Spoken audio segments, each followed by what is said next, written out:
جو لوگ مالی کا نصاب نہیں ہے لیکن وہ کسی دینی کام پر کسی مشن پر لگے ہوئے ہیں، جیسے لوگ جہاد میں پہلے جاتے تھے رسول اللہ کے زمانے میں، جو لوگ جہاد کرتے تھے تو جہاد کرنا یہ اللہ کی راہ میں لڑنا ہے، فی سبیل اللہ لڑائی کرنا ہے، تو جہاد کے لیے آپ نے گھوڑے کا انتظام کر دیا، آپ نے اونٹ کا انتظام کر دیا، ان کے کھانے پینے کا انتظام کر دیا، تو یہ ہو گیا فی سبیل اللہ۔ تو ایسے لوگوں کے لیے بھی آپ زکات دے سکتے ہیں۔ آج وہ چیز نہیں پائی جاتی ہے بہرحال، تو جو موٹی موٹی دو تین چیز آج پائی جاتی ہے، وہ فقیر ہے، وہ مسکین ہے، وہ قرض میں ڈوبا ہوا انسان ہے، تو ایسے لوگوں کو زکات ہم دے سکتے ہیں، زکات کی ادائیگی بالکل ہو جائے گی۔ اب ایک مسئلہ سنیے، یہ سوال آتا ہے کہ مسجد اور مدرسہ میں زکات دینے کا شرعی حکم کیا ہے؟ میں نے ابھی آپ کو بتایا کہ زکات کن کو دینا ہے؟ جو لوگ فقیر یا مسکین کے کیٹیگری میں آتے ہیں ان کو زکات دینا ہے، اور وہ انسان ہونے چاہیے نا، عاقل بالغ مسلمان ہونا چاہیے۔ مدرسہ مسجد کوئی انسان تو نہیں ہے، کوئی روحدار کوئی چیز تو ہے نہیں کہ ان کو زکات دیا جائے۔ تو حقیقت میں مدرسہ مسجد زکات کا مصرف نہیں ہے، لیکن مسئلہ یہ ہے کہ آج دین کو سنبھالنے کا قلعہ، دین پھیلانے کا ذریعہ صرف اور صرف مدرسہ مسجد ہے۔ دین آج جہاں سے پھوٹتا ہے، جہاں سے دین پروان چڑھتا ہے، لوگ علم دین سیکھتے ہیں، اس کا واحد ذریعہ کیا مدرسہ اور مسجد ٹھہر گئے ہیں۔ اس لیے ہمارے علماء نے فرمایا کہ مدرسہ چلانے کا ذریعہ بھی بس رمضان ہے اور صدقات اور خیرات ہیں۔ اگر لوگ زکات کی رقم بھی مسجد مدرسہ میں نہ دیں، مدرسے میں نہ دیں، تو یہ سب بند ہو جائیں گے، اور بند ہو جائیں گے تو دین کا بہت بڑا نقصان ہوگا۔ ہمیں امام کہاں سے ملے گا، ہمیں وائز کہاں سے ملیں گے، تو بہت بڑا دین کا نقصان ہوگا۔ تو اس لیے علماء نے فرمایا کہ مدرسہ مسجد میں، خاص کر کے مدرسہ میں زکات دے سکتے ہیں، لیکن اس کا طریقہ ہے ڈائریکٹلی زکات کی رقم کبھی بھی مدرسہ مسجد میں نہیں لگا سکتے، انڈائریکٹلی آپ کو لگانا ہے۔ اس کو بولتے ہیں شریعت کی زبان میں ہیلہ شرعی۔ ہیلہ شرعی کے بغیر اگر کوئی ڈائریکٹ پیسہ مدرسہ مسجد میں لگاتا ہے، بالکل ناجائز ہے۔ علماء نے لکھا ہے کہ مدرسہ کے جو متولیان ہوتے ہیں، جو ذمہ داران ہوتے ہیں، ان کو چاہیے کہ جو بھی زکات کی رقم آئے، زکات کی رقم کو پہلے ہیلہ شرعی کرائے، اس کے بعد اس رقم کو مدرسہ کی تعمیر میں، مدرسین کی تنخواہ میں وغیرہ وغیرہ کاموں میں خرچ کرے، وغیرہ وغیرہ کاموں میں خرچ کریں۔ تو ہیلہ شرعی کے بعد مدرس کی تنخواہ دے سکتے ہیں، بچوں کے کھانے میں اس کو خرچ کر سکتے ہیں، اور آپ مدرسے کے دوسرے ضروریات میں اس کو خرچ کر سکتے ہیں ہیلہ شرعی کے بعد۔ اسی طرح مسجد بھی جو ہے، اگر مسجد کو ایسی جگہ تعمیر کی جا رہی ہے جہاں مسلمان بہت کمزور ہیں، مسلمانوں کی مالی حالت بہت خستہ، بہت غریب علاقہ مان لیجیے، ان کے پاس مال و اسباب ہے ہی نہیں، تو وہاں پر ہمارے علماء فرماتے ہیں کہ وہاں بھی ہیلہ شرعی کے ذریعے مسجد میں پیسہ لگا سکتے ہیں زکات کا، ہیلہ شرعی کے ذریعے، لیکن شرط یہ ہے کہ مسلمان وہاں کے بہت خستہ حال ہونے چاہیے، ان کے پاس اتنی دولت ہے ہی نہیں کہ مسجد بنائیں، حالانکہ مسجد کی ضرورت ہے، تو اس صورت میں وہ ہیلہ شرعی کے بعد لگا سکتے ہیں۔ تو یہ پروسیس ہے۔ آج بہت سارے لوگ کیا کرتے ہیں، زکات کی رقم آتی ہے ڈائریکٹ، اس کو ڈائریکٹ اکاؤنٹ میں جمع کروا دیتے ہیں یا خرچ کر دیتے ہیں مدرسے میں۔ یہ کسی اعتبار سے جائز نہیں ہے، کیونکہ آپ سمجھے نا، کیونکہ مدرسہ مسجد کوئی انسان تو نہیں ہے نا، فقیر مسکین تو نہیں ہے، یہ تو ایک کہہ لیجیے ایک ٹرسٹیبل چیز ہوتی ہے، ایک فاؤنڈیشن ہوا کرتی ہے، پروٹیکشن ہوا کرتی ہے۔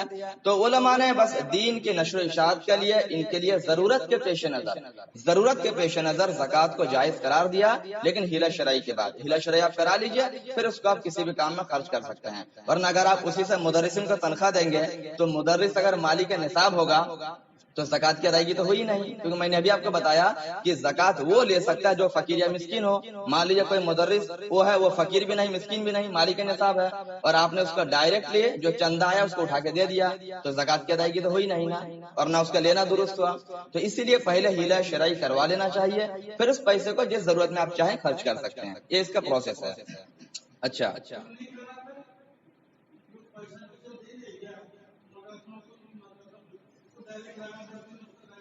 دینے والے کی طرف سے ادائیگی تو ہو جائے گی، لیکن جو لوگ لے کر بغیر ہیلہ شرعی کے خرچہ کیے وہ گنہگار ہوں گے، وہ بڑے گناہ کے بھاگیدار ہو جائیں گے۔ دینے والے کی طرف سے ادائیگی اس کی ہو جائے گی، ہاں دینے والے کی طرف سے ادائیگی ہو جائے گی، لیکن لینے والے جس نے علم ہونے کی وجہ سے یا نہ ہونے کی وجہ سے بہرحال کسی بھی صورت میں اگر ڈائریکٹ لگا دیا تو گنہگار ہوں گے۔ اس معاملے میں علماء سے رابطہ کر لینا چاہیے۔ اچھا، ایک چیز اور مسئلہ آتا ہے کہ بھائی بہن کو زکات دینے کا مسئلہ کیا ہوتا ہے. دیکھیے یہ بہت اہم مسئلہ میں آپ کو بتانے جا رہا ہوں. میں نے جو چیز ابھی آپ کو مینشن کیا اور بتایا کہ فقیر مسکین یا قرض میں ڈوبے انسان کو زکات دینا چاہیے، تو اس میں سب سے افضل کس کو زکات دینا ہے؟ فقیر کو دینے سے ادا ہو جائے گا، مسکین کو دینے سے ادا ہو جائے گی، لیکن افضل کس کو ہے؟ افضل تو ہمارے علماء نے لکھا ہے کہ سب سے پہلے جو اپنے قریبی رشتہ دار ہیں ان کو زکات دیجیے. سب سے پہلے قریبی رشتہ دار، بھائی ہے، بہن ہے، پھوپھی ہے، چاچا ہے، ماموں ہے، خالو ہے، خالہ ہے، جو قریبی رشتہ دار ہیں ان کو سب سے پہلے زکات دینا چاہیے. فائدہ کیا؟ دو فائدہ دیکھیے. پہلا فائدہ یہ ہوگا کہ ان کو زکات دیں گے تو ان کی ضرورت پوری ہو جائے گی. دوسرا فائدہ یہ ہوگا کہ جب آپ اپنے رشتہ دار کو زکات دیں گے تو اس پر آپ کو صلہ رحمی کا بھی ثواب ملے گا اور آپ کی رشتہ داری میں اور مضبوطی آئے گی. آپ کی محبت بھائی بھائی کی، بھائی بہن کی اور چچا بھتیجے کے رشتہ اور مضبوط ہو جائے گا، محبت میں اضافہ ہو جائے گا. اور ہمارے نبی نے رشتہ داروں کے ساتھ صلہ رحمی کرنے کا، بھلائی کرنے کا حکم بھی دیا.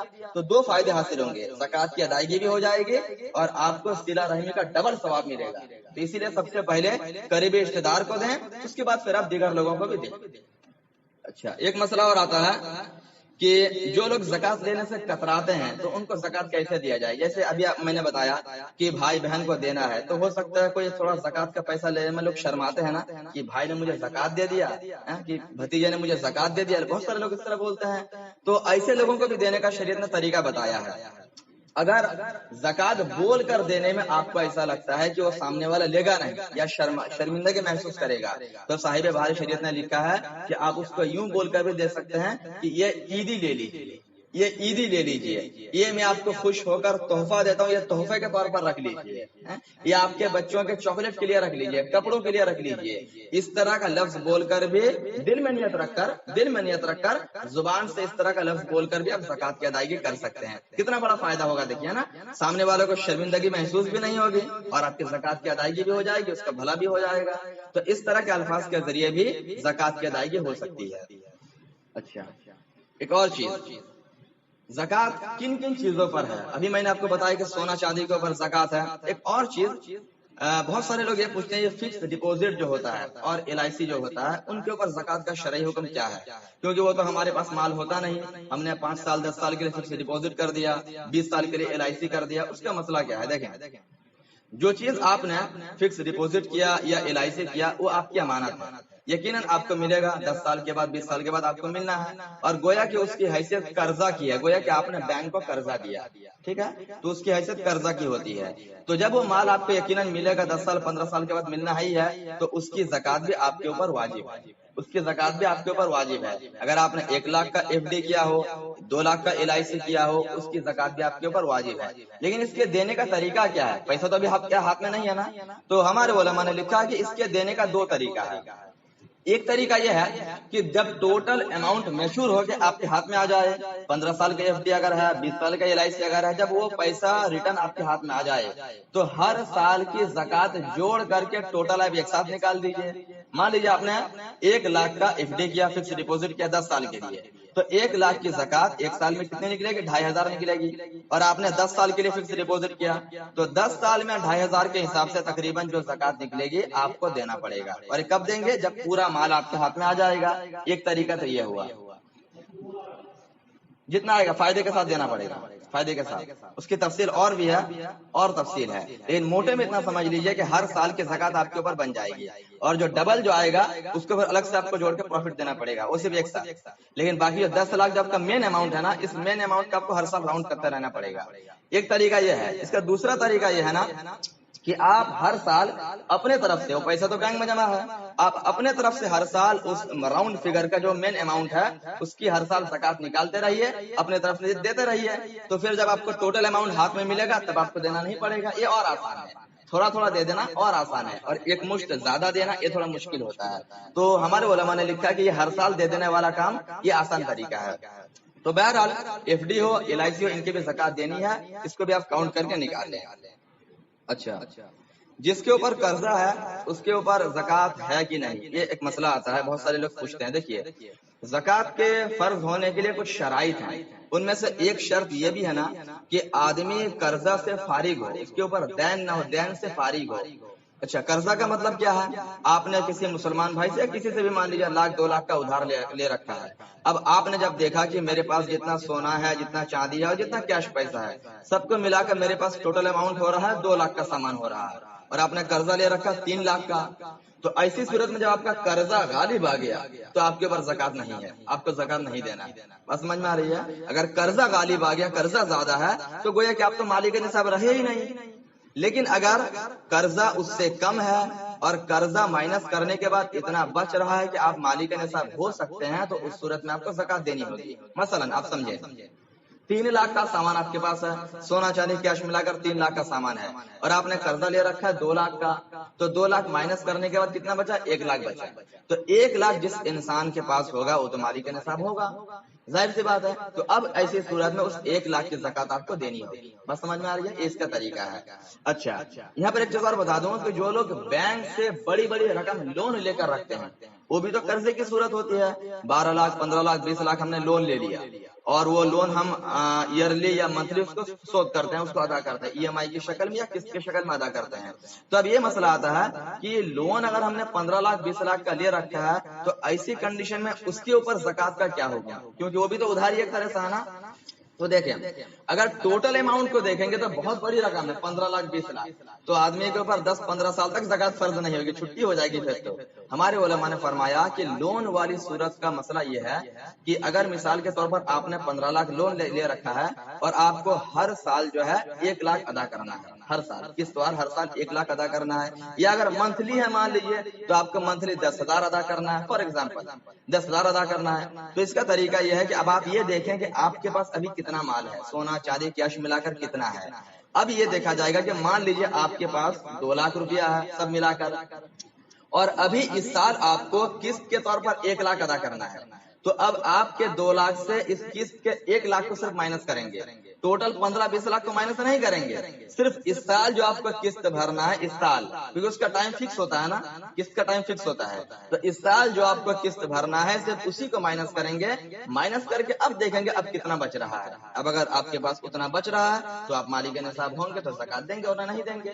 اسی طرح اگر منتھلی آپ بھر رہے ہیں تو ابھی ریسنٹلی آپ کو جو منتھلی ای ایم آئی بھرنا ہے، قسط بھرنا ہے، مان لیے 10,000 آپ کو ابھی رمضان میں بھرنا ہے 10,000. تو اس 10,000 کو آپ اپنے ٹوٹل اماؤنٹ سے مائنس کر لیجیے گا. تو جتنا بچے گا اس کو دیکھیں گے، اگر مالک نصاب ہو رہا تو زکات دے گا، ورنہ نہیں دے گا. یہ اس کا لون کا مسئلہ ہے، اس کو بہت دھیان سے سمجھیے گا. کچھ علماء بھی یہاں بہت بڑی غلطی کر بیٹھتے ہیں، ڈائریکٹ یہ بتا دیتے ہیں کہ اگر بینک سے 10 15 لاکھ لون لے رکھا ہے تو وہ تو قرضہ ہے، لہذا اس کے اوپر زکات نہیں ہے. تو اس لون والے قرضے کو عام قرضے کے اوپر قیاس نہیں کرنا چاہیے. لون کے قرضے کا مسئلہ الگ ہے، اور کسی انسان سے جو قرضہ لیتے ہیں اس کا مسئلہ الگ ہے. لوگ یہاں بہت بڑی بھول کر جاتے ہیں، اس کو سمجھنا چاہیے.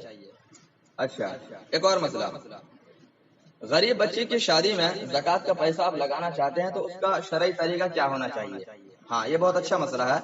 بہت سارے غریب بچیوں کے شادی میں ہم زکات کا پیسہ دینا چاہتے ہیں، لیکن اب یہ سوال یہاں پر یہ آ جاتا ہے کہ ان کے پاس تو سونا چاندی زیورات بھی کچھ بن جاتے ہیں، تو مالک کا نصاب ہو جاتے ہیں، تو ان کو کیسے زکات کی رقم دے؟ حالانکہ ہے وہ غریب، لیکن کسی طرح سے پھٹ وٹ کے بنا لیا تھوڑا بہت سونا چاندی. تو اس کا طریقہ یہ ہوگا کہ عام طور سے دیکھا جاتا ہے کہ سونا چاندی جو بچی کے لیے، جس کی شادی ہو رہی ہے، جو اس کے لیے بنایا جاتا ہے، وہ سونا چاندی بچی کے شادی کے ٹائم میں اس کو دیتے ہیں، ہے نا، شادی کا ٹائم اس کے حوالے کرتے ہیں. تو اس سے پہلے وہ سونا چاندی اس کے باپ ماں کی ملکیت میں رہتا ہے، اس کے باپ ماں اس کے مالک ہوتے ہیں، بچی تو مالک نہیں ہوتی ہے. بچی شادی کا ٹائم ہے، شادی کے بعد مالک ہوتی ہے.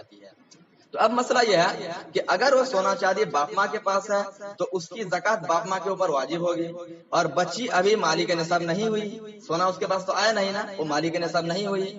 تو اگر ہم پیسہ دینا چاہتے ہیں اس کی شادی میں تو اس کے باپ ماں تو مالک نصاب ان کو نہیں دے سکتے، لیکن ہے غریبی حالت میں تو ہم اس بچی کو دے سکتے ہیں. اگر وہ بالغہ ہے، اگر وہ بالغہ ہو گئی ہے تو اب ہم اس کے نام سے اس کے ہاتھ میں زکات کی رقم دے سکتے ہیں. زکات کی ادائیگی بالکل ہو جائے گی، کیونکہ وہ بچی مالک نصاب نہیں ہے.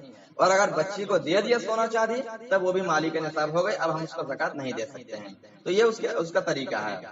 اور اسی طرح اس کی زکات کا بھی کیا مسئلہ ہوگا؟ اس کے زکات کا بھی یہی مسئلہ ہوگا کہ اگر بچی کو سونا چاندی دے دیا باپ ماں نے اور اس کو مالک بنا دیا اور بچی بالغہ بھی ہے، تو ایسی صورت میں جب سال گھومے گا تو اس زیور کی زکات اس بچی کو دینی ہوگی، کیونکہ بالغہ بھی ہے اور مالک بھی بن گئی. تو 1 سال گھومنے کے بعد اس کا زکات دینی ہوگی. اس کا مسئلہ یہ ہے. اچھا ہاں، ایک مسئلہ یہ بھی آتا ہے کہ جو پیسہ بچی کے شادی کے لیے یا گھر بنانے کے لیے رکھا جاتا ہے اس کے اوپر زکات ہے کہ نہیں. بہت سارے لوگ جمع کرتے ہیں نا، جمع کرتے ہیں گھر بنانے کے لیے، بچی کے شادی کے لیے، حج وغیرہ کے لیے جمع کرتے ہیں، تو اس کے اوپر زکات کا مسئلہ کیا ہے؟ دیکھیں ایک چیز یہ سمجھیں کہ جو مال خرچ ہو گیا اس کا کوئی حساب نہیں. جو مال خرچ ہو گیا آپ کے ملکیت میں ابھی نہیں ہے اس کا کوئی حساب نہیں ہے. بھلے ہی جیسے آج آپ کا زکات کا سال پورا ہو رہا ہے، آج آپ کے پاس 10 لاکھ روپے تھا، ایک دن پہلے آپ نے 5 لاکھ خرچ کر دیا، اس کے اوپر زکات نہیں ہے، وہ معاف ہے. جو ریسنٹلی ابھی آپ کے پاس موجود ہے، جس کے آپ مالک ہیں، ان کی زکات آپ کو دینی ہے. تو اس اعتبار سے گھر بنانے کے لیے، بچی کی شادی کے لیے جو پیسہ آپ نے جمع کر رکھا ہے وہ چونکہ آپ کی ملکیت میں ہے، آپ اس کے مالک ہیں، تو اس کی بھی زکات آپ کو دینی ہوگی. اگر وہ خرچ ہو جائے تو الگ بات ہے. اگر آپ اس کے لیے اس پیسے سے بچی کے لیے کھاٹ پلنگ بنوا لیے، کوئی ضرورت کا سامان بنوا لیے، وہ تو خرچہ ہو گیا، تب الگ مسئلہ ہے. لیکن اگر وہ پیسے کی شکل میں ہے یا سونا چاندی کی شکل میں ہے تو اس کی زکات بہرحال دینی پڑے گی. اچھا ایک اور مسئلہ، جو چیز بندھک رکھی ہوئی ہے اس کی زکات کا کیا مسئلہ ہے؟ بہت سارے لوگ پیسے کا کبھی پرابلم ہوتا ہے تو کیا کرتے ہیں، گولڈ لون لے لیتے ہیں نا، سونا وغیرہ بینک میں رکھوا دیتے ہیں یا کسی سود خور کو دے دیتے ہیں، دیکھیں اس کے پاس سے کیا پیسہ ویسا لے لیتے ہیں. بہرحال تو یہ جو سونا وغیرہ رکھ دیتے ہیں، گروی رکھ دیتے ہیں، اس کے اوپر، اس سونے کے اوپر زکات ہے کہ نہیں؟ تو علماء نے اس کا مسئلہ بیان کیا ہے کہ جو چیز بندھک رکھی رہتی ہے، گروی رکھی جاتی ہے، اس کے اوپر زکات نہیں ہے. کیوں؟ کیونکہ زکات کے فرض ہونے کے لیے جو شرائط بتائی گئی ہے اس میں سے ایک شرط یہ بھی ہے کہ آدمی اس چیز کا مالک ہو، اس چیز کا مالک ہو. اور جو چیز گروی رکھی جاتی ہے نا، اس کے اوپر اس آدمی کی ملکیت مکمل نہیں ہوتی ہے، کیونکہ وہاں پر یہ شرط ہوتی ہے کہ اگر پیسہ نہیں ادا کر پایا تو سامان تو ہاتھ سے نکل جائے گا نا، تو اس کی ملکیت کامل نہیں ہوتی ہے، مکمل نہیں ہوتی ہے. تو اس وجہ سے جب اس کی ملکیت اس سونے کے اوپر مکمل ہے ہی نہیں تو سونے کی زکات بھی اس کو نہیں ادا کرنا ہے، جو چیز بندھک رکھی جاتی ہے. اچھا ایک اور مسئلہ، دکان پر لاکھوں کا سامان ہے تو کیا کریں؟ زکات کا کیا مسئلہ ہے؟ دیکھیے، دکان ہو یا کوئی بھی بزنس ہو، تجارت کا جو مال ہوتا ہے، بزنس کا جو مال ہوتا ہے، اس کے اوپر بھی زکات ہے. مثال کے طور پر ہماری کپڑے کی دکان ہے، مثال کے طور پر ہمارے پاس کوئی میٹیریل کی دکان ہے یا ہمارے پاس فرنیچر کی دکان ہے، تو آپ کو کیلکولیشن کرنا پڑے گا کہ میری دکان پر کتنے روپے کا کپڑا ہو سکتا ہے، کتنے روپے کا سامان ہو سکتا ہے. اس کو مال تجارت بولتے ہیں. تو مال تجارت جتنے روپے کا آپ کے دکان پر بھی اسٹاک ہوگا تو اس کا اماؤنٹ جوڑ کر کے آپ کو اس کی بھی زکات دینی ہوگی. کیونکہ جب اس طرح سے آپ ادا کریں گے نا تو اللہ کی طرف سے ان مالوں کی حفاظت بھی ہوگی. میں نے پچھلے سال آپ کو ایک واقعہ بھی بتایا تھا، کلکتہ میں وہ چپل دکان والے، بہرحال اس کی بھی زکات، اس کو زکات دینی ہے. اچھا ہاں، ایک بہت اچھا مسئلہ آ رہا ہے، جو زمینیں کھیتی باڑی کے لیے نہیں ہوتی ہے، آدمی بزنس کے لیے خریدتا ہے، پلاٹنگ کے لیے، آج خریدا، دام بڑھا، 2 سال کے بعد ہم نے بیچ دیا، تو ایسی زمینوں کا شرع میں کیا حکم ہے؟ دیکھیے، زمین عام طور سے 3 طرح کی ہم کہہ سکتے ہیں، 3 طرح کی زمینیں ہو سکتی ہیں. ایک زمین وہ ہوگی جو ہم نے گھر بنانے کے لیے خریدا ہوگا، اس کے اوپر زکات نہیں ہے. ایک زمین وہ ہوگی جس میں کھیتی باڑی ہوتی ہے، اس کے اوپر بھی زکات نہیں ہے، اس کے اوپر عشر ہے فصل کے اوپر. اور ایک زمین وہ ہوتی ہے کہ جو ہم نے اس نیت سے خریدا ہے کہ آج ہم نے خرید لیا، کل دام بڑھے گا تو ہم کل اس کو بیچ دیں گے، تو اب ایسی کنڈیشن میں وہ زمین آپ کے بزنس کا مال ہو گیا، تجارت کے لیے ہو گیا، اور تجارت کے مال کے اوپر زکات ہوتا ہے. تو ایسی صورت میں اس زمین کی جو مارکیٹ ویلو ہوگی اس دن، ایسے رمضان چل رہا ہے، ابھی جو قیمت ہوگی، تو ایسی زمین کی قیمت آپ کو نکال کر کے اس کی زکات آپ کو ادا کرنی ہے. لیکن یہ یاد رکھیں کہ آپ نے خریدتے ٹائم میں جس نیت سے زمین کو خریدا تھا اسی کا اعتبار ہوگا. جب آپ نے زمین خریدی تب اگر آپ کی نیت یہ تھی کہ میں اس کو پلاٹنگ کے لیے ہی خرید رہا ہوں، تجارت کے لیے ہی خرید رہا ہوں، تو اس صورت میں آپ کو زکات دینی ہوگی. لیکن بعد میں اگر آپ کی نیت بدل جائے کہ نہیں، یہ زمین تو بڑی اچھی لوکیشن پہ ہے، اب اس کو بیچنا نہیں ہے، یہاں پر میں گھر بناؤں گا، یہاں پر میں دکان بناؤں گا، جہاں آپ کی نیت بدلی اب اس کی زکات نہیں دینی ہے. سمجھ گئے؟ یعنی کہ آپ کی نیت سیم ہونی چاہیے کہ میں اس کو بیچوں گا ہی بیچوں گا. جب آپ کی نیت سیم ہوگی تو اس صورت میں زکات ہوگی. اسی طرح اگر آپ نے کوئی زمین خریدی اور خریدتے ٹائم میں آپ کی نیت یہ تھی کہ یہاں پر میں گھر بناؤں گا، دکان بناؤں گا، تو یہ نیت دکان اور گھر بنانے کی ہے، اس زمین کے اوپر بھی زکات نہیں دینی ہے. اونلی اس زمین کے اوپر ہے جو آپ تجارت کی نیت سے خریدیں اور اسی نیت پر آپ قائم بھی رہیں، تو اس زمین کا اماؤنٹ جوڑ کر کے آپ کو زکات دینی ہے. اسی طرح ایک اور مسئلہ، بس ایک دو بات اور، جو گاڑیاں اور جو دکانیں کرائے پر چلتی ہیں ان گاڑیوں پر ان دکانوں پر زکات ہے کہ نہیں؟ ہم بہت سارے فلیٹ بنا کے بھاڑے پر چھوڑ دیتے ہیں، گاڑی ہے بھاڑے پر چھوڑ دیتے ہیں، تو ان کے اوپر زکات ہے کہ نہیں؟ دیکھیے جو گاڑی ہے یا جو دکانیں ہیں یا جو مکانیں بھاڑے پر ہیں، لاج وغیرہ ہے کسی کا، تو ان چیزوں پر ڈائریکٹ زکات نہیں ہے، ان چیزوں پر زکات نہیں ہے۔ گاڑی پر جو آمدنی آتی ہے، اسی طرح ہوٹل پر روم پر جو بھاڑا آتا ہے، جو آپ کی آمدنی ہوتی ہے، اس پورے آمدنی کو آپ ایک سال میں کیلکولیشن کر لیجئے کتنی آمدنی ہو رہی ہے۔ تو ایسی کنڈیشن میں جب جتنی آمدنی ہوگی آپ کو اس آمدنی کے اوپر زکات دینا ہے، اس گاڑی کے اوپر زکات نہیں، بھلے وہ گاڑی 1,10,00,000 کی کیوں نہ ہو جائے، اس گاڑی کے اوپر، اس لاج، اس فلیٹ کے اوپر زکات نہیں ہے، اس کی آمدنی کے اوپر زکات ہے۔ تو یہ چیزیں کچھ زکات کے متعلق اہم مسائل تھے۔ اب ایک چیز یہاں پر اہم اور بتا دوں کہ مالی کے نصاب ہونے کے لیے یہ بھی شرط ہے کہ وہ شخص حاجت اصلیہ سے فارغ ہو، یعنی سونا چاندی اتنا ہو یا کیش اتنا ہو، ساتھ ہی ساتھ یہ ضروری ہے کہ وہ کیا ہو، حاجت اصلیہ کو چھوڑ کر اتنا ہونا چاہیے۔ حاجت اصلیہ کا مطلب کیا ہوتا ہے؟ ایک انسان کے لیے زندگی گزارنے کے لیے جو چیزیں ضروری ہوتی ہے، جیسے زندگی گزارنے کے لیے کیا ضروری ہے؟ رہنے کے لیے گھر چاہیے، چلنے کے لیے گاڑی چاہیے، کھانے پینے کے لیے غلہ چاہیے، کچن کا سامان چاہیے، پہننے کے لیے کپڑے چاہیے، تو یہ سب انسان کی ضرورت کی چیزیں ہیں۔ تو انسان کی ضرورت کی جو چیزیں ہوتی ہے ان کے اوپر زکات بالکل بھی نہیں ہے۔ اگر آپ اپنے استعمال کے لیے 10 موٹر سائیکل بھی خرید کر رکھ لیں اس کے اوپر زکات نہیں ہے، لیکن جہاں آپ نے ایک بھاڑے کے لیے چھوڑ دیا فوراً اس کے بھاڑے پر زکات لگ جائے گا۔ اسی طرح آپ اپنے رہنے کے لیے اگر 5 گھر بھی بنا کر چھوڑ دیں گے کہ سب میرے رہنے کے لیے ہے، وہ گھر بھلے ہی کروڑ روپے کے ہوں، اس کے اوپر زکات شریعت نہیں لگاتی ہے۔ شریعت بہت